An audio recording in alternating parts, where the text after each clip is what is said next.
What are the main reasons, would you say, that are behind the growing dissatisfaction with Netanyahu's leadership?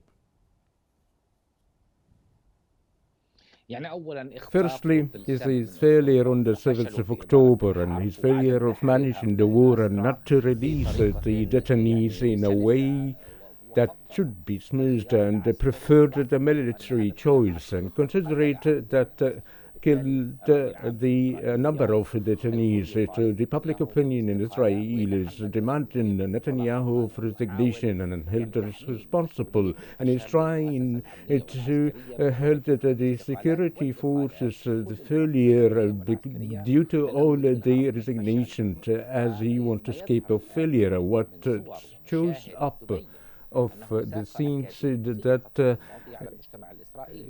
this used the lies inside Israel and never achieved his goal. The Israeli media stated that it's a shame to talk in our studios on two words, which is the absolute victory that should be eradicated of the media dictionary in Israel. So these lies were behind these slogans and phrases, and the military goals never achieved. In addition, that this far-right project is harming the Israeli democracy as they wanted to control the political pillars of what is called the judiciary system. All the proofs proved that the far right that is harming the state institution, as the issue of the balance and the hardlining of the Haredim, that one of the biggest issues and the direct conflicts between the Minister of Justice and judges as a proof of Netanyahu's failure in managing internally and military from the other side. And he was the cause of all the tragedies. So we notice these are the main reasons of the non-satisfactory of the public opinion. Everyone should or calling from held him responsibility, and I think that his days are limited. And we notice that the governing coalition start to be taken as they entered the deal by the factors in the field and regional and internationally factors by the Egyptian pressure and the Netanyahu's pressure upon Netanyahu. Now, Khaled Dawood, with Halevi's resignation and being forced to step down eventually after months and months of criticism over his handling of October the 7th, does that put more pressure onto Netanyahu now that Halevi's gone?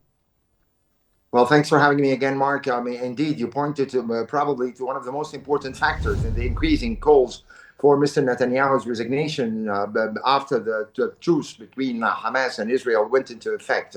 The resignation of the Israeli Chief of Staff, Halevi, and the commander of the Southern Command, which is basically responsible for Gaza and overseeing Gaza. The resignation of both those figures have again increased the pressure on Netanyahu to leave his position, and probably, I mean, it was like almost common knowledge over the past 16 months that Netanyahu does not want for the war to stop in order to avoid this moment of accountability. I mean, again, throughout those lengthy months in which more than 47,000 Palestinians were killed, he was always trying to avoid the collapse of his coalition by continuing the war and claiming that military force is the only way to return the hostages. And it was very obvious that the minute this war comes to a stop, especially for a relatively lengthy period compared to the first truce, which only lasted for a week,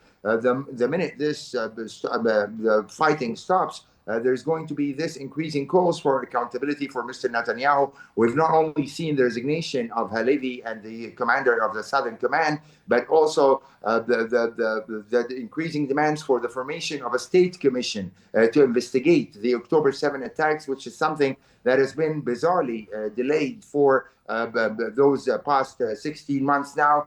Probably Netanyahu cannot avoid those kinds of demands for the commission of inquiry. But my main fear, to be honest with you, Mark, considering the experience of the past 16 months, is that usually Netanyahu, whenever it gets so kind of squeezing on his political position and his future, he resorts to war and military escalation. And that's actually a very well-known tactic among the Israeli politicians. And let's not forget that around early September, when there were the bodies of six Israeli soldiers, six Israeli hostages discovered, there was like tremendous demonstrations against the Israeli prime minister demanding his resignation. But his way out was to launch this war against Lebanon, the assassination of for late Secretary General of Hezbollah, Mr. Hassan Nasrallah, followed by the assassination of Mr. Ismail Haniyeh, the leader of Hamas in Tehran, and the war against Lebanon that lasted for almost 2 months.